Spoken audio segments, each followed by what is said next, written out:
Hello dear students. आज हम यहाँ पर मॉडल पेपर सेकंड माध्यमिक परीक्षा कक्षा 10 गणित का कंप्लीट करने वाले हैं। तो इसके हमने अब तक टोटल 18 यानी 18 क्वेश्चन हमने यहाँ पर सोल्व आउट कर दिए हैं, जिसमें आपका सेक्शन ए भी हो गया और ये सारे क्वेश्चन हमने सोल्व किए हुए हैं। तो अगर आपको वो देखने हो तो आप प्ले लिस्ट में देख लीजिएगा, वहाँ पर आपको फोल्डर मिल जाएगा। आज हम यहाँ पर स्टार्ट करेंगे इसका कौन सा क्वेश्चन, 19वां क्वेश्चन। देखो इसके ऊपर तक हमने कंप्लीट सोल्व आउट कर दिए हैं। अब क्वेश्चन नंबर जो 19 है वो हम यहाँ पर आज इस वीडियो में हल करेंगे और बाकी के सारे कर देंगे, ताकि अगला जो वीडियो आएगा उसमें आपका मॉडल पेपर थर्ड ही होने वाला है।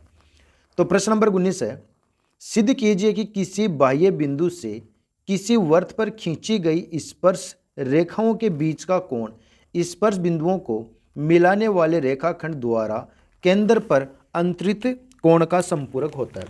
अब भाई देखो, संपूरक मीन्स आप क्या समझते हो?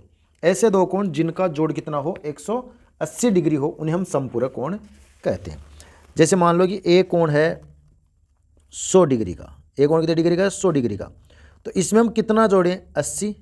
तो अगर ऐसे दो कोण जिनको जोड़ने पर उनका जोड़ अगर 180 के बराबर होता है तो वे दोनों एक दूसरे के संपूरक कहलाते हैं। 100 का संपूरक 80 और 80 का संपूरक 100। तो अब क्वेश्चन के लिए देखो अपन डायग्राम बनाते हैं कि एक तो आपको बताया गया यहाँ पर एक वृत्त है, ये लो वृत्त हो गया, ये हो गया बेटा वृत्त का केंद्र। वृत्त के बाहर कोई बिंदु था, चलो मैंने कह रहा हूं कि वृत्त के बाहर एक बिंदु ए था।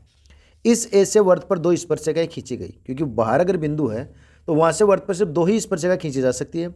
तो पहली तो हो गई ये वाली, जिसने वृत्त को पॉइंट बी पर टच कर दिया, जो स्पर्श बिंदु भी है। एक ऊपर की तरफ चली जाएगी, इसने यहां पर इसको टच कर दिया सी पर। अब कौन कौन से कोणों को संपर्क बताना है? एक तो स्पर्श रेखाओं के बीच का कोण ये वाला, और वृत्त को स्पर्श बिंदु को मिलाया ना, इन दोनों को अपन केंद्र से और मिला दें, इन दोनों को किससे मिला दें? केंद्र से और मिला दें। तो इन दोनों कोणों को हमें संपूरक दिखाना है। संपूरक मीन्स इन दोनों का योग 180 दिखाना है। तो देखो अपन यहाँ पर क्या लिखेंगे, ध्यान दीजिएगा। सबसे पहले अपन नोट करेंगे सिद्ध कीजिए। तो हमारी पहली लाइन बनेगी बेटा, वो यहाँ पर बनेगी सिद्ध कीजिए। तो आप लिखेंगे यहाँ पर सिद्ध कीजिए या सिद्ध करना है, ऐसा लिख लो। सिद्ध करना है, हमें क्या सिद्ध करना है? कोण ए या सी ए बी या बी ए सी, कैसे भी लिख लो। सिद्ध करना कोण बी ए सी, और इसको लिखेंगे बी ओ सी, कोण बी ओ सी। इन दोनों का जोड़ हमें 180 डिग्री यहाँ पर प्रूव करना है। ठीक है, अब इसे प्रूव करने के लिए अपन क्वेश्चन में आगे बढ़ते हैं। तो क्वेश्चन में बोला गया है साफ साफ कि यहाँ पर जो बनने वाला कोण है ना, वो हमेशा 180 डिग्री का, ये 90 डिग्री का होता है, यहाँ वाला भी 90 डिग्री का। कारण क्योंकि ए बी तो स्पर्श रेखा, बी है यहाँ पर स्पर्श बिंदु, और ओ बी क्या है यहाँ पर? त्रिज्या। तो हम कह सकते हैं यहाँ पर कोण बी वाले को लिखेंगे कोण ए बी ओ, कोण ए बी ओ बराबर 90 डिग्री। और इसी प्रकार से ए सी ओ भी 90 डिग्री, कोण ए सी ओ, यानी ये दोनों ही कोण 90 डिग्री हैं। कारण क्या लिखोगे? कारण में हम लिख सकते हैं स्पर्श रेखा के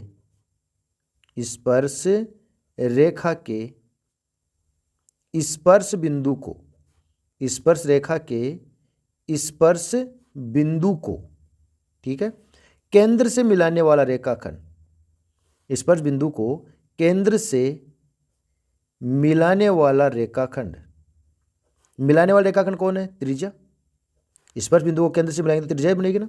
तो मिलाने वाला रेखाखंड, मिलाने वाला रेखाखंड स्पर्श रेखा पर लंब होता है, स्पर्श रेखा पर लंब होता है। क्या होता है बेटा? लंब। लंब मीन्स 90 डिग्री का कोण बनाता है। ये इसका रीजन बन गया। अब देखो ये वाला 90 का, ये वाला 90 का, तो ये ए बी ओ सी का एक चतुर्भुज ही तो बना, और चतुर्भुज के चारों कोणों का जोड़ कितना होता है? 360। तो हम यहां लिखेंगे चतुर्भुज, नाम है इसका ए बी ओ सी में। इसके हम चारों कोण लिखेंगे।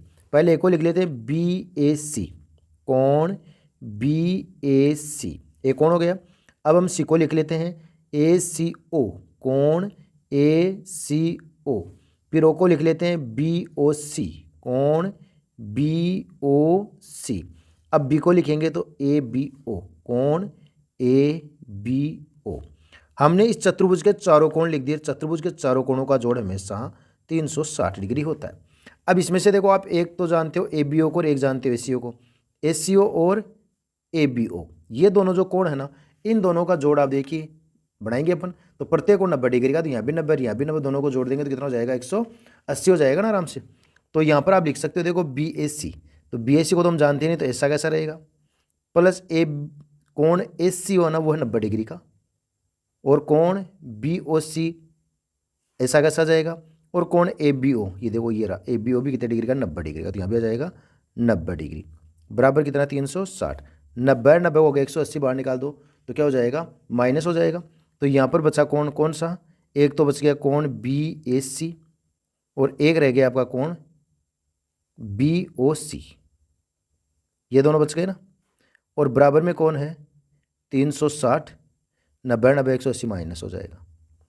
360 में से आप 180 को हटा देंगे तो आपको कौन मिलेगा 180 डिग्री, और यही हमें यहाँ पर सिद्ध करना था। देखो ये लिखा था ना कोण बी ए सी प्लस कोण बी ओ सी बराबर 180 दिखा दो, तो हमने कोण बी ए सी प्लस कोण B O C is equal to 180, यह आपका हो गया हेंस प्रूव्ड। तो पहला क्वेश्चन हमने इसका कर दिया है कंप्लीट 19 वाले का। अब सेकंड क्वेश्चन देखिए, सेकंड क्वेश्चन क्या कह रहा है, आकृति आपको दिखाई दे रही है। इस आकृति में अक्ष वाई तथा अक्ष डैश वाई डैश ओ केंद्र वाले किसी वर्त पर दो समांतर स्पर्शक हैं, एक तो ये वाली एक्स वाई और ये अक्ष डैश और वाई डैश, ये दोनों लाइनें समांतर है। ठीक है, दोनों लाइनें क्या है देखो यहाँ पर लिखा समांतर है, और स्पर्श बिंदु सी पर स्पर्शरेखा, इस सी पर एक स्पर्शरेखा हो रहा है कौन सी ए बी। तो हमारे पास टोटल यहाँ पर 3 स्पर्शरेखा है, 1 2 और 3। तो पी भी स्पर्श बिंदु है, क्यू भी स्पर्श बिंदु है और सी भी स्पर्श बिंदु है। स्पर्शरेखा ए बी अक्ष वाई को तो ए पर कट करती है और अक्ष डैश वाई डैश को बी पर कट करती है। सिद्ध कीजिए कि कोण ए ओ बी 90 डिग्री का होना चाहिए। ये वाला जो कोण है ना ए ओ बी, यहाँ पर ये बनने वाला ये जो कोण है ना वो आपको 90 डिग्री का प्रूव करना है। अब इसे 90 डिग्री का दिखाने के लिए क्या करेंगे अपन, तो ध्यान दीजिए कि ये जो कोण है ना ये वाला ये पूरा कोण तो है 180 का, क्योंकि ये एक सरल रेखा है, यानी पी ओ क्यू यहाँ पर क्या है कि व्यास है, और व्यास के एक की तरफ बनने वाले जो कोण होते हैं ना उनका जोड़ कितना होता है 180। तो यहाँ पर कोण बने हुए हैं 1 2 3 4, इन 4 में से अगर ये दोनों बराबर हो जाए ये दोनों बराबर हो जाए तो चारों का जोड़ कितना था 180, आधा आधा कर देंगे तो 90 हो जाएगा ना। तो इस प्रकार से आपको करना है, लेकिन ये दोनों कोण बराबर ऐसे कैसे होंगे, तो इसके लिए हम इस ट्राइंगल को और इस ट्राइंगल को यहाँ पर क्या करने वाले हैं समरूप करने वाले। अब समरूप कैसे करेंगे तो ध्यान दीजिएगा, अपन यहीं बनाते हैं इसी पेज पर। तो ये तो आपके लिए डायग्राम, तो डायग्राम को मैं यहाँ रहने देता हूँ और अपन यहाँ साइड में लिख लेते हैं। ठीक है, तो सबसे पहले मैं यहाँ पर ये 2 ट्राइंगल ले लेते हैं, एक तो कौन सा बी ओ क्यू और एक हो जाएगा आपका बी ओ सी। इन दोनों त्रिभुजों में आ जाओ, त्रिभुज बी ओ सी व त्रिभुज बी ओ क्यू में ले लिया हमने दोनों त्रिभुज। अब इन दोनों त्रिभुज समरूप होते हैं, सर्वांग सम होते हैं, जो भी होते हैं वो पता चल जाएगा। तो इन दोनों त्रिभुजों में एक चीज़ तो देखो कि ओ बी है ना वो दोनों में उभयनिष्ठ है, तो अपन लिखेंगे ओ बी और इसमें भी ओ बी। रीजन में लिख सकते हो कॉमन साइड, ये क्या है कॉमन साइड या उभयनिष्ठ भुजा हो जाएगी। ठीक है, फिर दूसरा रीजन अपन दे देंगे ओ क्यू और ओ सी भी बराबर है, तो इसमें तो आ जाएगी ओ सी, देखो ये रही, और उसमें आ जाएगी ओ क्यू। अब ओ सी और ओ क्यू क्यों बराबर है, क्योंकि ये एक ही जो वर्त है ना इसकी त्रिज्या, ये भी इसकी त्रिज्या है और ये भी क्या है त्रिज्या है। ठीक है, तो रेडियस ऑफ सर्कल लिख दो या आप लिख दो त्रिज्या, एक ही वर्त की त्रिज्या, एक ही वृत्त की त्रिज्या, ऐसे लिख देंगे। ठीक है, हो गया, 2 भुजा बराबर हो गई। अब ध्यान देने वाली बात है कि यहां पर बनने वाला जो कोण है ना वो 90 डिग्री का है। ये अभी मैंने इससे ठीक पहले वाले प्रश्न में आपको बताया था, क्यों कि स्पर्श रेखा के स्पर्श बिंदु को केंद्र से मिलाने वाला रेखा अगर उस पर लंब होता है, और उधर ये भी स्पर्श बिंदु केंद्र से मिला दिया तो त्रिज्या ये भी लंब हो गया। लंब मीन्स बनने वाला कोण 90 डिग्री का, कितने डिग्री का होता है 90 डिग्री का। तो इस कोण को भी आप लिख सकते हो, तो कोण ओ क्यू बी या बी क्यू ओ कैसे भी लिख लो। तो कोण ओ इधर लिखेंगे अपन क्यू को, तो ओ कोण क्यू तो इस त्रिभुज में आ गया ना, यहाँ त्रिभुज हमारा बी ओ सी, तो इसके लिए सी को लिख दो, तो कोण ओ सी बी। इस त्रिभुज में आ जाएगा क्यू कोण, देखो क्यू इसमें ना, तो यहाँ लिख देंगे आप कोण ओ क्यू बी बराबर 90 डिग्री। अब देखो ए कोण तो है 90 डिग्री का और ये है कर्ण 90 डिग्री, सामने का कर्ण हमारा बराबर हो गया और एक अन्य भुजा भी हमारी बराबर हो गई। ठीक है, तो कोई भी दो समकोण त्रिभुज जिनमें एक कर्ण और एक अन्य भुजा बराबर हो तो उसे हम RHS नियम से सर्वांग सम कहते हैं। तो अतः RHS नियम से RHS नियम से त्रिभुज, इस त्रिभुज का नाम तो है BOC,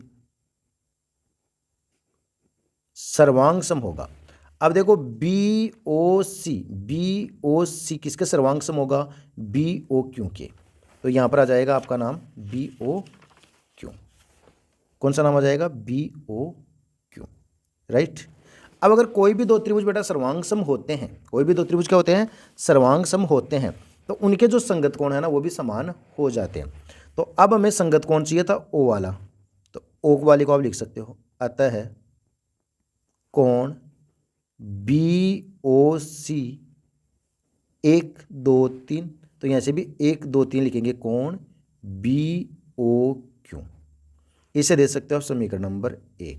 रीजन में लिखोगे सर्वांग सम त्रिभुजों के संगत कोण।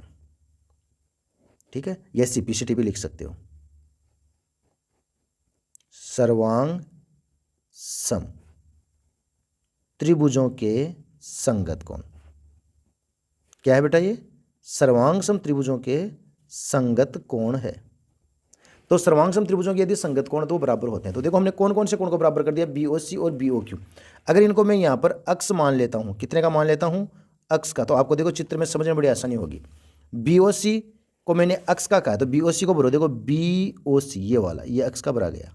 ठीक है, और BOQ आपको चित्र दिख नहीं रहा होगा, ये लो, BOQ को भी मैं अक्स का भर देता, तो BOQ ये भी अक्स का। तो यहाँ पर ये दोनों कोण बराबर हो गए, नहीं ये वाला भी अक्स का, ये वाला भी अक्स का। समझ गए? अब ध्यान देना कि अगर ये दोनों त्रिभुज सिमिलर हो गए, मतलब सर्वांग सम हो गए, तो ये दोनों भी तो सर्वांग सम होंगे कि नहीं होंगे? वही तो कारण बनेगा भाई, ये तो कर्ण है, ये त्रिज्या है, और यहाँ पर 90 डिग्री का कोण है। तो ये दोनों त्रिभुज भी कौन से नियम से? RHS से। तो इनको अपन डायरेक्ट लिख देंगे इसी प्रकार से, इसी प्रकार से। अब देखो इसी प्रकार से लिखेंगे तो इस ऊपर वाले त्रिभुज का नाम बन जाएगा AOC और AOP। अगर ये दोनों त्रिभुज सर्वांग सम होंगे तो यहाँ पर बनने वाले दोनों कोण भी तो बराबर होंगे, तो हम डायरेक्ट कोण ही बराबर कर लेते हैं। इस कोण का नाम लिख देंगे AOC। तो इसी प्रकार से कोण AOC, अब AOC है ना आपका, ये वाला AOC, ये किसके बराबर हो जाएगा? AOP के बराबर हो जाएगा। तो कोण AOP, इसको अपन Y का मान लेते हैं। कितने का मान लेते हैं? Y का। रीजन यहाँ पर भी वो आगे जैसा इसी प्रकार में, जैसा ऊपर वाला सेम वैसा ही नीचे हो जाएगा। अब ध्यान देना, इसको हमने कितने का कहा? Y का, और इसको भी हमने कितने का कहा? Y का, और इन दोनों को हमने कह दिया अक्स का। हमें कोण AOB कितने डिग्री का दिखाना है? 90 डिग्री का दिखाना। तो अब इजीली हो जाएगा। अब मैं देखो बाकी काम अपन यहाँ कर लेते हैं। यहाँ करने के लिए आपके पास ये जो चार कोण बने ना, अक्स अक्स वाई वाई, इन चारों का जोड़ होगा 180। अक्स प्लस वाई बराबर 180 डिग्री। रीजन में लिखेंगे अब रेखिक कोण। ये रेखिक कोण है। क्यों है ये रेखिक कोण? ये इसलिए क्योंकि एक ही रेखा के एक ही बिंदु पर है और एक ही साइड बनने वाले कोण है। तो एक ही लाइन पर, अगर आपके पास एक लाइन है और यहाँ पर कोई पॉइंट है, यहाँ पर अगर ये दो कोण बन रहे हैं तो इन दोनों का जोड़ भी 180 होगा। एक कोण और बना दिया, कोण कितने हो गए? 1 2 3, तो तीनों का जोड़ भी कितना होगा? 180 होगा। अब यहाँ पर अक्स और अक्स कितना हो गया? 2 अक्स, और वाई कितना हो गया? 2 वाई, बराबर कितना हमारे पास? 180 डिग्री। पूरे समीकरण में हम 2 का भाग लगा सकते हैं। 2 का भाग लगाएंगे, 2 से 2 कट जाएगा तो यहाँ तो आ जाएगा अक्स और वहाँ से आ जाएगा वाई। 2 का भाग लगा दिया ना, और 180 में 2 का भाग लें तो आएगा 90 डिग्री। अब अक्स और वाई को जोड़ें तो देखो ये वाला कोण तो अक्स का, ये वाला वाई का, इन दोनों को हम जोड़ देते हैं एक साथ, अक्स और वाई दोनों को मिलाते हैं। इन दोनों से कौन सा कोण बना? AOB। तो यहाँ पर लिख देंगे कोण AOB बराबर 90 डिग्री। यही आपको प्रूव करना था, तो इसको लिख देंगे हेंस प्रूव। देखो सिद्ध कीजिए कोण AOB बराबर 90 डिग्री। तो हमने दिखा दिया यहाँ पर कोण AOB बराबर 90 डिग्री। तो इस तरह से आपका जो क्वेश्चन नंबर 19 है ना, उसके दोनों पार्ट वो यहाँ पर कंप्लीट हो गए हैं। अब देखिए इसका आगे वाला क्वेश्चन 20 नंबर वाला। नीचे दिए हुए बंटन का माध्यक 28.5 है। माध्यक कितना बेटा इसका? 28.5 है। तो अक्स और वाई के मान ज्ञात कीजिए। अगर इतना ही प्रश्न है तो देख लेते हैं, अगर आगे हो रहा है तो आगे भी चेक कर लेते हैं। आगे एक स्टेप और रहेगी बेटा इसकी, ये देखो 50 से 60 और 5 टोटल जोड़ी इसका 60 है। ठीक है, तो इस क्वेश्चन को अपन कंप्लीट करेंगे। तो पहले इस टेबल को मैं क्या करता हूँ, यहाँ ऊपर जो खाली पेज है यहाँ पर रख लेते हैं। तो देखो यहाँ से अपन स्टार्ट करेंगे। तो आपको वर्ग दे रखा है, वर्ग में है 0 से 10, 10 से 20, 20 से 30, 30 से 40, 40 से 50 और 50 से 60, इतना तो वर्ग है। और इसकी जो बारंबारता है ना FI, वो आपको दे रखी है 5 अक्स, 20, 15 Y, और आगे वाले पेज में देखते हैं कितने दे रखी है, 5। ठीक है, और इसका जो टोटल है ना वो आपको दे रखा है 60। मतलब क्वेश्चन में आपको गिवन क्या है, इसमें दो चीजें हैं, एक तो FI का जोड़ या सिग्मा एफ, आप कुछ भी कर सकते हो। सिग्मा FI और सिग्मा FI को हम एन भी कहते हैं, कैपिटल। तो सिग्मा FI और एन, इसकी जो मान है ना वो आपको दे रखा है कितना, 60। ये प्रश्न से दिया हुआ है। दूसरा आपको एम फॉर मीडियन, मीडियन यानी माध्यक। देखिए इस प्रश्न में इस बंटन का जो माध्यक है वो 28.5 आपको दिया हुआ है। तो m बराबर हो गया 28.5। अब माध्यक निकालने के लिए आपके पास माध्यक का फॉर्मूला होना चाहिए ना, तो हम सबसे पहले माध्यक निकालते हैं। तो m बराबर तो आपको दे रखा है पहले से कितना, 28.5। तो m का फॉर्मूला अपन m के नीचे लिख देंगे। तो फॉर्मूला क्या होता है इसका, L plus n/2 minus CF बट्टे F, और इनटू में आएगा H, बराबर में आएगा आपका 28.5। बात समझ गए। अब इस फॉर्मूले में किन किन चीज़ों की आवश्यकता, वो सारी चीज़ें हमें तैयार करनी है इस टेबल से। L निम्न सीमा चाहिए किसका, माध्यक वर्ग का। n/2, तो n तो आपको दिख रहा है कितना, 60 है ना। तो n/2 कैसे बनेगा, अगर हम n में 2 का भाग लगा दें, तो n मीन्स 60, 60 में हम 2 का भाग लें तो कितना आएगा, 30। तो आपका जो काम है ना वो यही काम होता है कि n/2 का मान आपको CF में देखना, वो हमेशा इससे ठीक बड़ा। n/2 कितना है, 30। हमें 30 से बड़ा मान देखना है CF में, तो CF बना लेते हैं। ए बन गया तो अब यहाँ पर CF बनेगा। CF कैसे बनेगा, 5 का तो 5 आ जाएगा। ठीक है, फिर 5 में x को जोड़ देंगे तो हो जाएगा 5 प्लस x। 5x नहीं होगा, कई बच्चे क्या करते हैं 5 में x जोड़ते हैं, इसको लिख देते हैं 5x, वो गलत हो जाएगा क्योंकि यहाँ पर बीच में गुणा का निशान हो गया, जबकि बात हो रही थी जोड़ने की। तो जोड़ का निशान रहना चाहिए, प्लस का निशान रहना चाहिए। तो 5 में x जोड़ा 5 प्लस x। अब 5 प्लस x में 20 को और ऐड कर दो तो कितने हो जाएंगे, 20 और 5 25 प्लस x। 25 प्लस x में 15 को और जोड़ देंगे तो 25 और 15 हो जाएंगे 40 प्लस x। 40 प्लस x में y को और जोड़ेंगे तो y इनमें मिलेगा नहीं, अलग से प्लस निशान के साथ आ जाएगा। ये लो 40 प्लस x तो पहले से था, y और ऐड हो गया।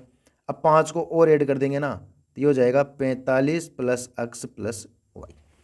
अब आपको CF में देखना है इस 30 से बड़ा, किससे बड़ा, n/2 से बड़ा मान आपको यहाँ पर देखना है। ठीक है, अब n/2 से, n/2 कौन, 30 से बड़ा मान देखेंगे तो भाई 30 से बड़ा हमें पता ही नहीं चला कौन है। आप कहोगे सर ये हो गया, ये क्यों हो गया भाई, बड़ा तो ये भी हो सकता है। ये कैसे बड़ा हो सकता है, अगर x की जगह 6 होता तो 25 और 31 भी हो सकता था ना, तो यहाँ से नहीं पता चलेगा। तो इसका पता कैसे चलेगा कि इसमें से वर्ग अंतराल कौन सा बनेगा, तो वो आपको बताएगा माध्यक। माध्यक कितना, 28.5। 28.5 इसमें है, इसमें है कि इसमें कौन से में 28.5, तो आप गौर से देखेंगे तो आपको पता चलेगा 28.5 इसमें है, इसी के अंदर है ना। तो हमारा माध्यक वर्ग ये वाला होगा। तो इसको आपको कर लेना है हाईलाइट, इस तरह से। क्या कर लेंगे आप, इसको इस तरह से हाईलाइट कर लेंगे। अब हाईलाइट करने पर वर्ग अंतराल तो यही आए ना, तो इसको अपन कहते हैं माध्यिक का वर्ग। क्या कहते हैं, माध्यिक वर्ग या मीडियन वर्ग कह सकते हो, या माध्यिक वर्ग भी आप इसको कह सकते हो। तो ये आपका बनेगा यहाँ पर बेटा माध्यक वर्ग। ठीक है, तो मीडियन क्लास इंटरवल हो गया या माध्यिक वर्ग हो गया। तो ये हो गया आपका 20 से लेकर के 30 तक। अब इनमें जो अंतर है ना उसी को हम h कहते हैं। तो यहाँ पर जो h है ना वो 10 हो जाएगा। अब L कौन होगा, L होगा उस वर्ग की निम्न सीमा, मतलब ये जो 20 है ना ये वाला, ये जाएगा बेटा आपका L की जगह, और ये जो 20 है ना ये वाला जो ऐप में आया हुआ है ये जाएगा इस ऐप की जगह। L का पता चल गया, ये रहा। n/2 का पता चल गया, ये रहा। CF का पता नहीं चला। अब CF तो CF में मिलेगा, पर कौन सा, ये नहीं मिलेगा। बस ये गलती मत करना। CF हमेशा जिस लाइन को हम हाईलाइट करते हैं उससे ठीक ऊपर ये वाला पार्ट CF में आएगा, ये ध्यान रखना। बस अब रखना स्टार्ट करो।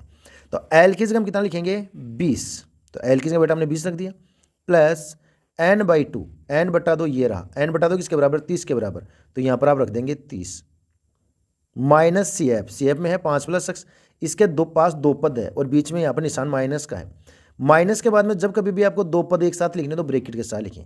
तो यहाँ पर हम एक कोष्टक और लगा देंगे, इसमें लिख देंगे 5 प्लस एक्स, ये आ गया सी एफ की जगह, बटे में एफ का मान कितना है 20, और ये ब्रैकेट बंद करो और गुणा एच का मान देखो यहाँ पर है 10, तो एच वाली जगह आप यहाँ रख देंगे 10, और बराबर में कितना है 28.5।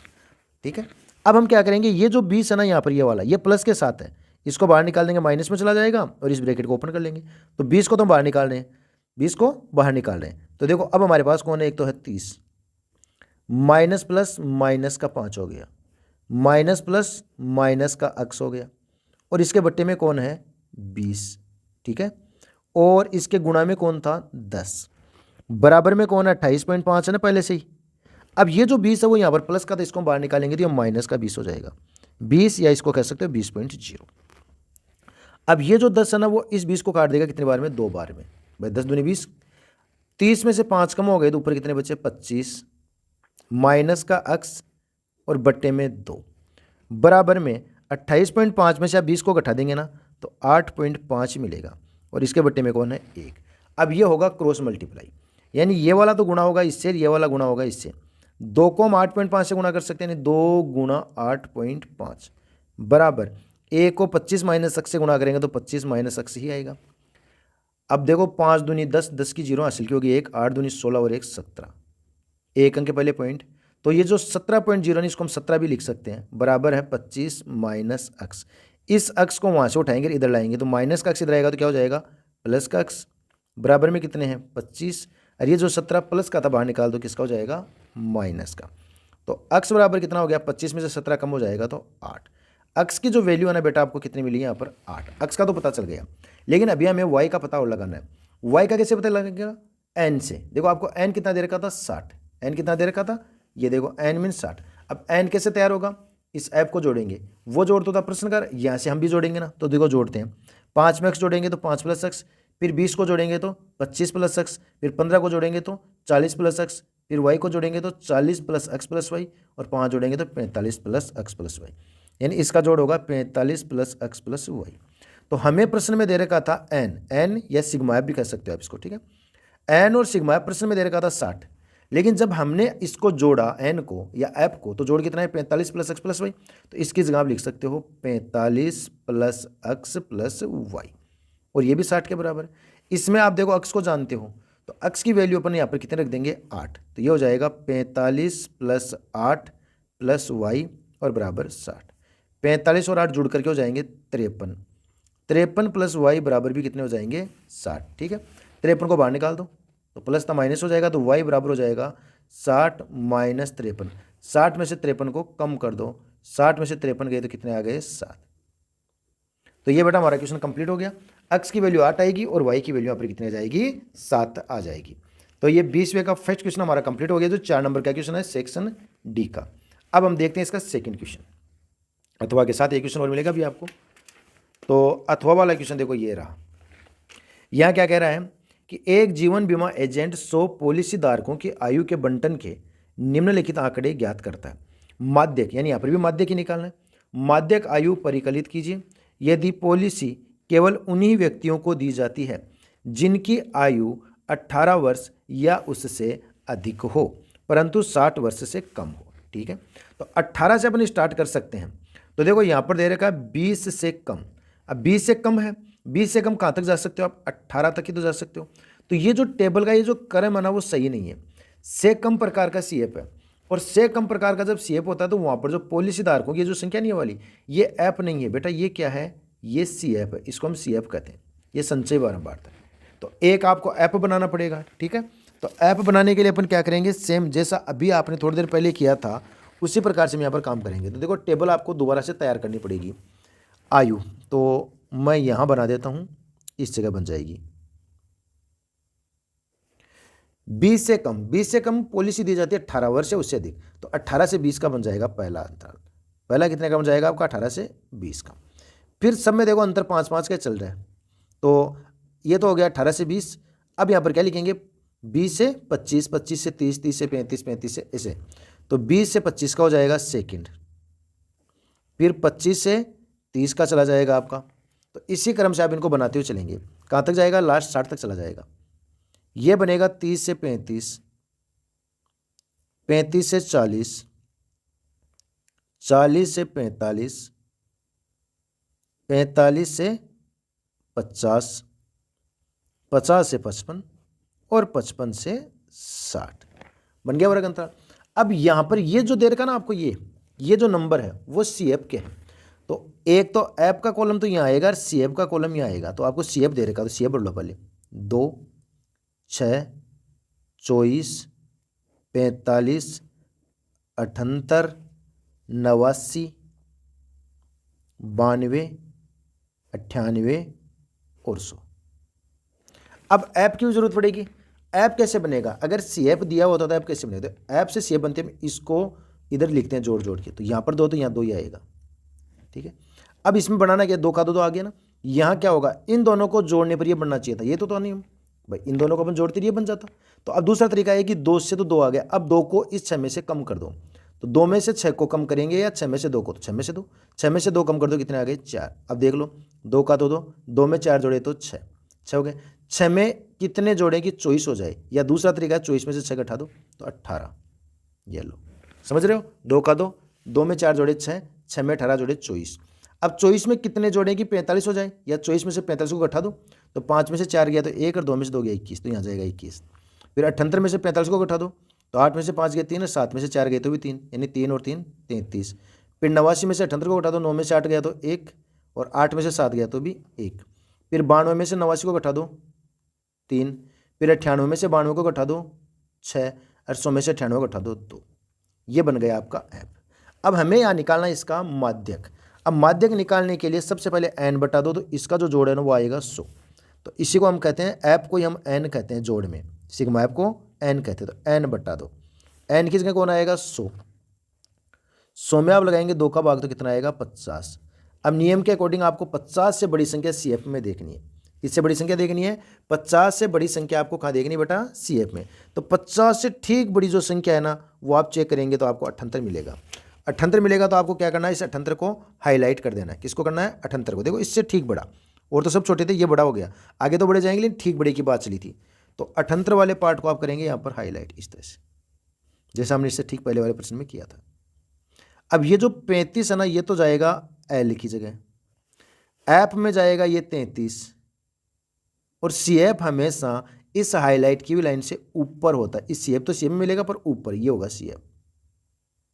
तो ये 35 से 40 क्या है, इसे अपन कहेंगे माध्यक वर्ग। तो ये हो जाएगा हमारे लिए माध्यक वर्ग। माध्यक वर्ग मीन्स हमारा जो आंसर आएगा वो इसी में से आएगा, यानी 35 और 40 वाले वर्ग में से ही आएगा। इनमें जो अंतर होता है ना उसको ऐसे लिखते हैं, तो एच हो गया यहाँ पर 5। अब यहाँ पर माध्यिका निकालने के लिए माध्यिका का फॉर्मूला रख देंगे। तो m बराबर l plus n/2 minus C F बट्टे एफ और इंटू एच। एल किस किसको लिखेंगे हम, 35 को, आ गया 35, प्लस n/2। अब n/2 देखो ये रहा 50, माइनस सी एफ ये रहा 45, तो इस सी एफ की जगह आपका 45 आ जाएगा, बटे एफ की जगह 33 आ जाएगा, और गुणा एच की जगह कौन आएगा 5। फिर आगे बढ़ते हैं, तो ये 35 प्लस 50 में से 45 को कम करेंगे तो 5, और 5 इस 5 से गुणा हो जाएगा, बटे में कितने हैं 33। ठीक है, तो हमारे पास आ गया 35 प्लस 5 गुणा 5 हो गया 25, और बटे में कितने आ गए 33।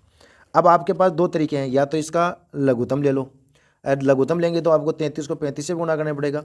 बढ़िया तरीका तो यही कि आप 25 में 33 का भाग लगा दो, जो भी वैल्यू आए ना उसको आप इस 35 में ऐड कर दो। ये लो, तो 25 में हम 33 का भाग लगाएंगे, भाग कैसे लगाएंगे तो वो मैं बता देता हूँ। 25 और इसमें हम भाग लगाएंगे 33 का, 33 का भाग 25 में जाएगा बेटा 0 बार, क्योंकि ये तो छोटा नंबर है गया ना, 0 बार आएगा तो 25 का 25, यहाँ पर जो पॉइंट है वो यहाँ आ जाएगा, पॉइंट को हम उतारेंगे आपको मिलेगी 0। कितने हो गए 250।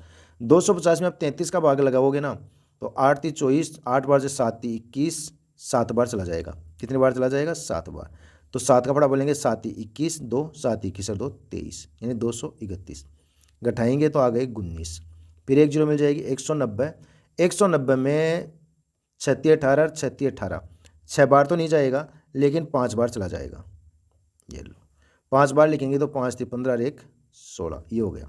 तो इसको घटाएंगे ना तो हमारे पास कितने आ जाएंगे, 25 आ जाएंगे। ठीक है, पॉइंट के बाद 2 अंक पर्याप्त होते हैं। तो यहाँ पर आप लिख सकते हो 0.75। कई बार इसको छिंतर भी लिखा जाता है लगभग के चक्कर में, क्योंकि नंबर तो अभी आगे और भी आएंगे ना, आगे वाले नंबरों को जोड़ करके इसको 6 बना दिया जाएगा। तो अब आप इनको जोड़ देंगे तो 35 + 0.75, मतलब इसका जो आंसर है ना वो आपको मिलेगा 35.75। हो सकता है कि आपको 5 की जगह 6 मिल जाए, तो आपको चिंतित होने की आवश्यकता नहीं है, वो निकटतम यानी लगभग की वैल्यू होती है। तो यहाँ पर जो हमारा आंसर है ना वो 35.75 मान्य हो जाएगा। फिर आगे बढ़ते हैं। आगे वाला जो क्वेश्चन है आपको दिखाई दे रहा है 21 में कह रहा है कि ऐसी दो संख्याएं ज्ञात करो जिनका योगफल तो 27 हो जाए, ठीक है बेटा, और गुणनफल है ना वो कितना हो जाए 182 यानी 182 हो जाए। तो दो संख्या आप लोगों को माननी है। अब उन दोनों का जोड़ 27 है, तो पहली संख्या अगर मैं अक्स मानूंगा तो दूसरी संख्या क्या होगी भाई, 27 में से अक्स कम होगी कि नहीं होगी। सीधी सी बात है, ये कह रहा है कि कोई भी दो नंबर है, जैसे एक नंबर अक्स है और एक नंबर वाई है, अगर दोनों को मैं जोड़ूं तो दोनों का जोड़ कितना आएगा 27 आ रहा है, ये सही तो कर रहा हूं। लेकिन आप सपोज कीजिए अगर मैं एक नंबर के लिए कहूँ 10 है तो दूसरा कितना होगा, 10 घटा दो 27 में से, ये लो भाई जो नंबर हम मानेंगे उसको उसी में से घटा दो ना, तो सेकंड नंबर आ जाएगा, आएगा कि नहीं आएगा, आ रहा है ना। तो इसी प्रकार से हम यहाँ पर दो नंबर नहीं मानेंगे, एक ही नंबर मानेंगे। माना, सॉल्यूशन स्टार्ट करते हैं। माना पहली संख्या अक्स है, अतः दूसरी संख्या क्या बनेगी बेटा, दूसरी संख्या। अब दूसरी संख्या बनने का तरीका है वो समझिए, क्योंकि पहली संख्या अक्स है तो दूसरी संख्या क्या होगी, 27 में से उसको कम कर दूं भाई, जितना है उतना हम कम कर देंगे, दूसरी संख्या बन जाएगी, क्योंकि दोनों का जोड़ 27 ना। तो दूसरी संख्या हमारी बन जाएगी 27 माइनस अक्स, यानी दो संख्या आ गई, पहली अक्स आ गई, दूसरी 27 माइनस अक्स आ गई। दोनों को जोड़ के देख लो आप, ये पहली और ये दूसरी संख्या, दोनों को जोड़ेंगे, अक्स अक्स कटेगा, उत्तर कितना आएगा 27। और प्रश्न में ऐसा ही तो बोला हुआ, देखो मैंने यहाँ जोड़ा था, आपको दिखाई नहीं है, दोबारा देख लो, ये पहली संख्या और ये दूसरी संख्या, दोनों को हमने जोड़ा, अक्स अक्स कट गया, 27 आ गया। और ऐसा ही प्रश्न में साफ साफ बोला गया था, ऐसी दो संख्या ज्ञात करो जिनका जोड़ 27 हो और गुणा करने पर 182 आना चाहिए। तो अब इन दोनों नंबर को हम गुणा करेंगे, तो गुणा करेंगे अक्स को किससे, 27 माइनस अक्स से, तो हमें जो उत्तर है ना वो कितना मिलना चाहिए, 182, ऐसा प्रश्न में बोला गया। चलो अक्स को आप 27 से गुणा करेंगे, दोनों प्लस के, तो ये हो जाएगा 27 अक्स, फिर ये प्लस का ये माइनस का, तो प्लस माइनस माइनस, अक्स को अक्स से गुणा करेंगे तो हो जाएगा अक्स स्क्वायर, और बराबर में 182 उसको अंदर ले आओ क्योंकि द्विघात समीकरण हो गया, तो 182 प्लस का तो अंदर आ गया तो हो गया माइनस का। अब इसको हम क्रम से जमाएंगे, क्रम का मतलब बड़ी घात आगे रखी जाती है, तो अक्स स्क्वायर को हम आगे रख देंगे तो माइनस का अक्स स्क्वायर, प्लस का कौन है 27 अक्स और माइनस का कौन है 182। अक्स स्क्वायर हम हमेशा प्लस चिन्ह का रखना चाहते हैं, तो इसलिए हम क्या करेंगे, पूरे समीकरण का चिन्ह बदल देंगे। पूरे समीकरण का चिन्ह बदलेंगे, जो माइनस का था ना ये, वो तो हो जाएगा प्लस का, और जो प्लस का था वो हो जाएगा माइनस का, और जो माइनस का था वो हो जाएगा प्लस का। तो हमने क्या कर दिया, पर इनके चिन्ह भी बदल दिए। अब हमें इस 27 के दो टुकड़े इस प्रकार से करने हैं कि इसको और इसको गुणा करने पर, मतलब इसके दोनों टुकड़ों को गुणा करने पर इन दोनों के गुणा के बराबर आ जाना चाहिए, यही तो मतलब निकलेगा इसका। तो अब आप 27 मतलब 182 लाना है, और 182 आपको पता है 19 के फाड़े में आता है। एक तो किसके फाड़े में आता है, 19 के फाड़े में, तो 182 कहाँ आता है, 19 का फाड़ा तो 190, 162 जरूर आता है, तो 19 के फाड़े में तो नहीं आता है। तो फिर भी आप लोगों को सोचना पड़ेगा भाई कहाँ पर आ सकता है 182। तो 27 के अपन टुकड़े करें तो एक तो हो सकता है आपके पास 20 और 7, लेकिन 20 और 7 140 ही रकम रह गया ना, थोड़ा और नहीं कटाएंगे, 16 के बाद में यहाँ पर कितने बचे 11, 16 और 11 भी 27 होते हैं, पर 16 को और 11 को आप गुणा करेंगे ना तो 16 एकम 16, 16 एकम 16, 117, 136 आएंगे। तो थोड़ा और कमाएँ, 14 और 13 ले लो, 14 और 13 भी 27 हो गए, 14 थी 42 और 14 एकम 14 और 4 हासिल किए, हो गया भाई 188।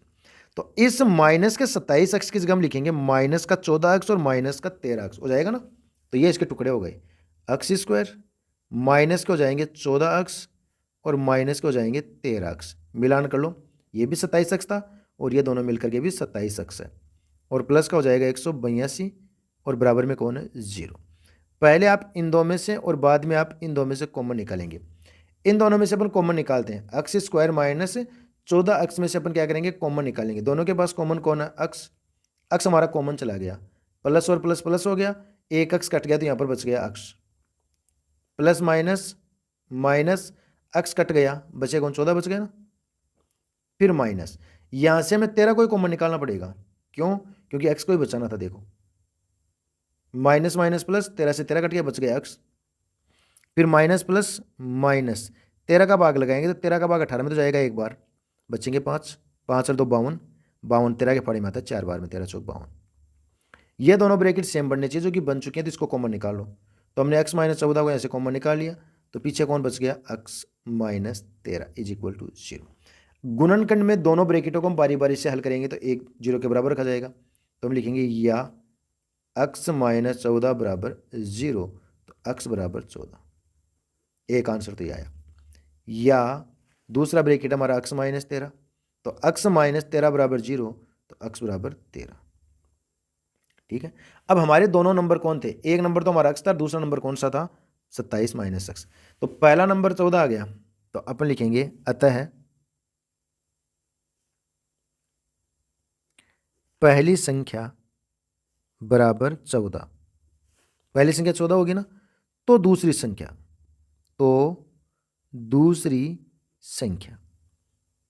दूसरी संख्या क्या बनेगी, क्योंकि इनका दूसरी संख्या थी 27 माइनस एक्स, 27 में से 14 कम कर दो, ये लो 13। बस समझ में आ गई। तो पहली संख्या 14 बनेगी तो दूसरी संख्या 13 बनेगी, या पहली संख्या 13 बन जाएगी ना, तो फिर यहाँ 13 आ जाएगा, तो दूसरी संख्या 14 बन जाएगी, तो इसका आंसर हो जाएगा।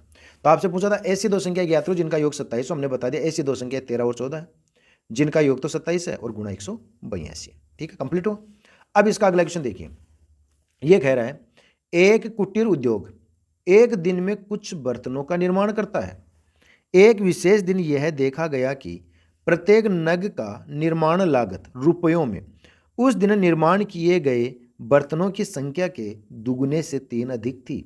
यदि उस दिन की कुल निर्माण लागत 90 रुपये थी, तो निर्मित बर्तनों की संख्या और प्रत्येक नग की लागत ज्ञात करनी। मतलब दो चीज़ है, एक तो आपको बताना बर्तनों की संख्या और प्रत्येक नग की लागत। तो मान लेते हैं बर्तनों की संख्या, माना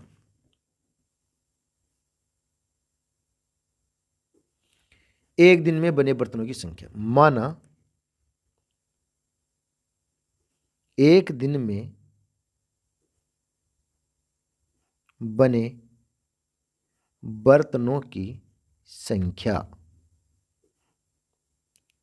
ठीक है, कितनी मानी हमने, x, यानी उस विशेष दिन x बर्तन बनाए। तो ये बोला कि एक दिन में कुछ बर्तनों का निर्माण करता, उस विशेष दिन ये देखा गया कि प्रत्येक नग की निर्माण लागत उस दिन निर्माण किए गए बर्तनों की संख्या कितनी थी, x के दुगने से 3 ज़्यादा है, x के दुगने से मतलब 2x और इससे भी 3 ज़्यादा प्लस 3। तो एक विशेष दिन ये देखा प्रत्येक नग की निर्माण लागत, अतः प्रत्येक नग का मतलब एक बर्तन, अतः एक बर्तन की निर्माण लागत यानी खर्चा, एक बर्तन की निर्माण लागत। अब निर्माण लागत कितनी होगी, जितने हमने बर्तन बनाए थे उनकी संख्या के दुगने से भी 3 अधिक है। तो बर्तन बनाए x का डबल कर देंगे तो जाएगा 2x और इसमें आपको ऐड करना पड़ेगा 3। इतने रुपए एक बर्तन के लगेंगे, कितने बर्तन लगेंगे एक बर्तन के रुपए, 2x प्लस 3। अब आगे ध्यान दो, यदि उस दिन कुल निर्माण लागत 90 रुपये थी, तो आपको पता है कुल निर्माण लागत, बस क्वेश्चन यही बन जाएगा, कुल निर्माण लागत। कुल निर्माण लागत कितनी बताई उसने, 90 रुपये। अब ध्यान दो भाई, हमने बर्तन बनाए x और एक बर्तन आता है 2x प्लस 3 में, तो टोटल खर्चा कितना होगा। तो आप अच्छे से जानते हो, एग्जाम्पल के लिए जैसे मैं समझाऊं कि मान लो हमें जो एक बर्तन है वो 5 रुपये में आता है, एक बर्तन कितने रुपये में आता है, 5 रुपये की लागत है, और भाई हमने बर्तन बनाए हैं 10, बर्तन कितने बनाए 10, तो 10 बर्तनों का कितना खर्चा आएगा, 10 गुना 5, इन दोनों गुना तो करना पड़ेगा, यानी एक बर्तन की कीमत और बर्तनों की संख्या, इन दोनों को गुणा करेंगे तो कुल खर्चा या लागत आएगी कि नहीं आएगी। तो यहाँ पर कुल लागत है 90 रुपये और हमारे पास बर्तन तो है x और एक बर्तन इतने रुपए का, तो इन दोनों का गुणा 90 के बराबर होगा कि नहीं होगा? बिल्कुल होगा। तो कुल निर्माण लागत की जगह हम लिखेंगे x गुणा 2x प्लस 3 बराबर 90। x को 2x से गुणा करो 2x स्क्वायर, फिर x को 3 से गुणा करो प्लस का 3x, 90 प्लस का अंदर ले आओ क्योंकि द्विघात समीकरण हो गया, तो माइनस का 90 बराबर 0। अब आपके 3 के ऐसे दो टुकड़े करने हैं कि उनको गुणा करने पर 90 दूनी 180 यानी माइनस का 180 आ जाए। किसके टुकड़े करने हैं? 3 के। 3 के दो टुकड़े आपको इस प्रकार से करने हैं कि गुणा करने पर माइनस का 180 आ जाए। तो 3 के साथ अगर अपन देखें 10 और 7, डिफरेंस तो 3 का 10 में 7 घटाएं 3 बचेगा ना, लेकिन गुणा करने पर 180 नहीं आया तो 70 आया। थोड़ा और बढ़ते हैं, यह आ जाएगा 15 और 12। देखो 15 में से 12 घटाएंगे तो 3 आ जाएगा। अब इनको गुणा भी करते हैं, 15 दूनी 30, हासिल की होगी 3, 15 एकम 15 और 3 18, आ गया 180। तो इसकी जगह अपन लिखेंगे 15x माइनस 12x, ये हो जाएगा 2x स्क्वायर, प्लस का हो जाएगा 15x और माइनस का हो जाएगा 12x। 15x में से 12x जाएंगे 3x वापस आ जाएंगे, ये माइनस का 90 बराबर 0। इन दोनों में x ही कॉमन निकलने के लिए तो x को हम कॉमन निकाल देंगे। x कॉमन गया तो 2 और x अंदर आ जाएगा, ठीक है, प्लस और प्लस प्लस, x बाहर तो अंदर कौन 15। यहाँ से दोनों में से आप 2 कॉमन निकाल सकते हो, 2 तो क्या 6, क्योंकि यहाँ पर 2x बचाने हैं तो 6 निकालो माइनस का, माइनस माइनस प्लस, 6 का भाग 12 में कितनी बार जाएगा? 2 बार, 6 दूनी 12 2x, माइनस माइनस प्लस और 6 का भाग 90 में जाएगा 15 बार। ये दोनों ब्रैकेट हमेशा बराबर होने चाहिए जो कि बराबर है। तो अब यहाँ से ये वाला ब्रैकेट और ये वाला ब्रैकेट हम कॉमन निकालेंगे तो कॉमन कौन निकल जाएगा? 2x प्लस 15, तो बचेगा कौन? x माइनस 6, ठीक है। अब या तो पहला ब्रैकेट 0 और या दूसरा 0, तो हम लिखेंगे या तो कौन होगा? 2x प्लस 15 बराबर 0, तो यहाँ से 2x बराबर होगा माइनस का 15, ठीक है। तो x बराबर होगा माइनस का 15 बट्टा 2। x कौन था? बर्तनों की संख्या। अब बर्तनों की संख्या या विद्यार्थियों की संख्या कोई भी हो वो कभी भी माइनस में नहीं हो सकती, तो ये तो हो जाएगा यहाँ पर अमान्य, यानी ये वैलिड नहीं है, ठीक है। दूसरा ब्रैकेट था x माइनस 6, तो अपन लिखेंगे या x माइनस 6 बराबर 0, तो जहां से x की वैल्यू आपको बेटा कितनी मिल जाएगी? 6। तो अतः बर्तनों की संख्या तो कितनी हो गई? 6, पता चल गया। और एक बर्तन की लागत भी निकाल लेते हैं। एक बर्तन की लागत, अब बर्तन की लागत कितनी बताई थी? 2x प्लस 3, तो हम यहाँ पर रखेंगे 2x प्लस 3, 2 की जगह 2 रहेगा और x कौन है? x आपका 6, तो गुणा 6 प्लस 3, पहले गुणा करेंगे 6 दूनी 12, 12 में 3 जोड़ देंगे तो 15, 12 और 3 15 रुपये। तो एक बर्तन की लागत कितनी होगी? 15 रुपये हो जाएगी, ठीक है। तो एक बर्तन हमें 15 रुपये में पड़ेगा और बर्तन हमने कितने बनाए थे? 6, तो 15 6 90, कुल लागत 90 आपको प्रश्न में बताई गई थी। तो ये आपका क्वेश्चन नंबर 21 कंप्लीट। अब इस मॉडल पेपर का लास्ट क्वेश्चन सोल्व आउट करेंगे अपन, कौन सा? 22। फिर उसके बाद में अगला है हमारा वो मॉडल पेपर 3, यहाँ पर सोल्व आउट हम करने के लिए जाएंगे। तो यहाँ पर ये जो क्वेश्चन है वो ट्रिग्नोमेट्री का क्वेश्चन है और इसमें 2 क्वेश्चन आपको प्रूव करने हैं। एक तो यह है कि साइन ए प्लस कोस से, साइन ए माइनस कोस से प्लस साइन ए माइनस कोस से, साइन ए प्लस कोस से इसके बराबर 2 अपॉन साइन स्क्वायर ए माइनस कोस स्क्वायर, ये प्रूव करना है। दूसरा आपको रूट वाला, चलो पहले अपन इसको वहाँ पर प्रूव करते हैं। तो मैं ये जो पार्ट नहीं है वाला LHS, इसको मैं ऊपर रख लेता हूँ, ऊपर हमारे पास जगह पड़ी हुई, ठीक है। तो यहाँ पर लिखेंगे LHS लेने पर, यह आपको भी लिखना है जब आप एग्जाम में करने के लिए जाए, तो LHS लेने पर LHS में है साइन ए प्लस कोस ए, नीचे भी यही है, बस चिन्ह का फर्क है, इनके बीच में प्लस था और उसके बीच में माइनस, फिर बीच में चिन्ह प्लस का। अब की बार आएगा साइन ए माइनस कोस ए और बट्टे में आ जाएगा साइन ए प्लस कोस ए। बहुत ही सिंपल सा क्वेश्चन है। अब इसका आंसर आपको जो लेकर के आना वो ऊपर तो सिर्फ 2 ही चाहिए, नीचे sine square minus cos square चाहिए तो बिल्कुल बन जाएगा। तो अब इस टाइप के क्वेश्चन को हल करने के लिए आपको लेना पड़ेगा इनका लघुत्तम यानी LCM। अब LCM में ये वाला जो बट्टा है वो अलग है और ये वाला अलग है, तो ये दोनों साथ ही आ जाएंगे गुणा के साथ, तो इसका LCM हो जाएगा साइन ए माइनस कोस ए और दूसरा ये भी आ जाएगा साइन ए प्लस कोस ए, ये हो गया इसका लघुत्तम। अब इसका भाग आप लघुत्तम में लगाएंगे, इसका भाग इसमें लगाएंगे, तो साइन ए माइनस कोस ए से तो साइन ए माइनस कोस से कट जाएगा। अगर आपको समझ में नहीं आ रहा तो देखो यहाँ समझ लो कि आपके पास हो 2/3 प्लस 1/4। तो 3 और 4 के लिए जो लघुत्तम है ना बेटा 12 होता, मतलब 3 गुना 4, इन दोनों का गुणा ही तो होता ना। अब 3 का भाग आप लगाओगे किस में, 3 चौक 12 में, तो 4 बार जाएगा, मतलब 3 से 3 कट जाएगा, 4 तो बचेगा ना।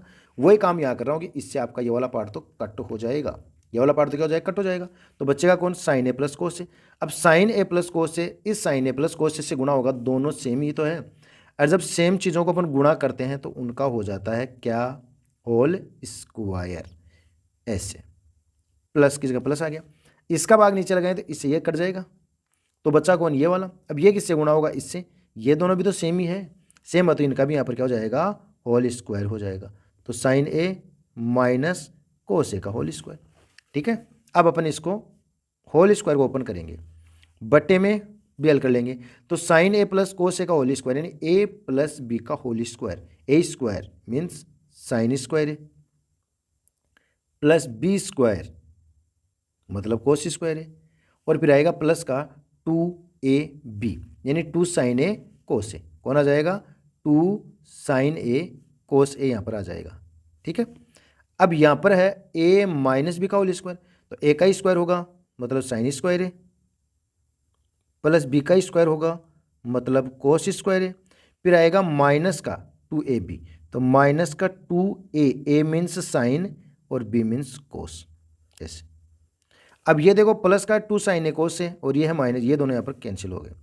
बटे में देखो a माइनस बी और a प्लस बी, यह आप फॉर्मूला जानते हो ना कि अगर आपके पास a माइनस बी हो और a प्लस बी और दोनों के बीच में गुणा हो तो आंसर बनता है a square minus B square. तो एक ही जगह कौन हमारे पास साइन, तो यहाँ तो जाएगा साइन का स्क्वायर नीचे, तो इस तरह से, और बी की जगह है कोस, तो यहाँ पर हो जाएगा कोस का स्क्वायर। ठीक है, दूसरी बात, sine square plus cos square दोनों का डिग्री सेम है ना, तो इसका मान कितना होता है 1, तो ये हो जाएगा 1, ये दोनों कट गए और इसका मान भी कितना हो जाएगा 1 बटे साइन स्क्वायर ए माइनस कोस स्क्वायर ए। अब देखो 1 और 1 कितना हो गया 2, और बटे में कौन है साइन स्क्वायर ए माइनस कोस स्क्वायर ए। अब चेक करो क्या आपको यही आंसर लाना था, बिल्कुल देख लो यही आंसर लाना था, तो इसके बराबर आप लिख दीजिएगा, अतः यहाँ लिख दो, अतः LHS लेके चले थे ना, तो और आ गया कौन RHS, बस। अतः LHS बराबर RHS, यानी लेफ्ट हैंड साइड है ना वो राइट हैंड साइड के इक्वल हमने यहाँ पर दिखा दी। अब इसका अंतिम क्वेश्चन होगा ये वाला, इसको हल करने के लिए आपको दिमाग लगाना है कि ये रूट के अंदर है, और रूट की ट्रिग्नोमेट्री को उठाने के लिए पहला काम है कि रूट के अंदर अगर कोई वैल्यू है तो रूट से बाहर निकलने के लिए उसको उसी के संयुग्मी से गुणा करना पड़ता है ऊपर और नीचे। तो यहाँ पर भी हम लिखेंगे LHS लेने पर, LHS लेने पर। अब रूट में कौन है यहाँ पर बेटा, रूट में है 1 माइनस कोस ए और बट्टे में है 1 प्लस कोस ए। ऐसे प्रश्न को हल करने के लिए जो बट्टे में जो नंबर होता है ना उसके संयुग्मी, संयुग्मी का मतलब होता है कि जैसे आपके पास a माइनस बी है तो a माइनस बी का संयुग्मी होता है a प्लस बी, तो a minus B a plus B एक दूसरे के संयुग्मी होते हैं। तो यहाँ पर प्लस का निशान है ना, तो ऊपर और नीचे हम इसको माइनस मतलब 1 माइनस कोस ए से गुणा कर देंगे, ऊपर भी 1 माइनस कोस ए से और नीचे भी 1 माइनस कोस ए से, सेम नंबर से ऊपर और नीचे गुणा कर देंगे रूट के अंदर, तो कोई दिक्कत नहीं आएगी। अब आगे बढ़ते हैं, ये रूट आ गया आपका। अब देखो 1 माइनस कोस और 1 माइनस कोस से दोनों सेम है, सेम है तो इसका हो जाएगा गुणा होने की वजह से स्क्वायर, होल स्क्वायर हो गया ना, बटे a प्लस बी और a minus B, a minus B a plus B mean होता है a square minus B square. अब a की जगह तो है 1 और 1 का स्क्वायर तो 1 ही होता है, और b की जगह है कोस, तो कोस को कोस से गुणा करेंगे तो कोस स्क्वायर है। यहाँ पर एक फॉर्मूला और अप्लाई होगा, आप जानते हो कि साइन स्क्वायर ए प्लस कोस स्क्वायर ए बराबर 1 होता है। हमारे पास 1 है पर ये कौन है कोस स्क्वायर, तो इस एक ही जगह आप क्या लिख सकते हो sine square plus cos square लिख ही सकते हो ना। तो ध्यान दीजिए ऊपर तो है हमारे पास 1 माइनस कोस ए का होल स्क्वायर, नीचे जो 1 है इस एक की जगह हम लिख देंगे साइन स्क्वायर ए प्लस कोस स्क्वायर ए, और माइनस का कौन है कोस स्क्वायर ए, ये दोनों यहाँ पर कैंसिल हो जाएंगे, कट गए ना। अब ध्यान देना कि 1 माइनस कोस ए की भी स्क्वायर लगा हुआ है, तो ये स्क्वायर से रूट कट जाएगा तो वो तो बाहर निकल जाएगा, और नीचे कौन है साइन स्क्वायर, इसके भी स्क्वायर लगा हुआ है तो इसके स्क्वायर से भी रूट कट जाएगा। तो हमारे पास कौन आया ऊपर से तो आ गया 1 माइनस कोस ए, और नीचे से साइन स्क्वायर था, एक स्क्वायर रूट को काटने में खर्च हो गया साइन ए। अब साइन ए एक में भी भाग लगाएगा और कोस में भी भाग लगाएगा, तो आप इसको ऐसे अलग अलग लिख सकते हो, 1/साइन ए, बीच में निशान माइनस का तो माइनस आ जाएगा, और यहाँ आ जाएगा कोस A/साइन ए। अब आपको पता है कि 1/साइन को आप क्या कहते हो, कोसेक ही तो कहते हैं। 1/साइन मीन्स कोसेक ए, और कोस/साइन को कहते हैं कोट ए।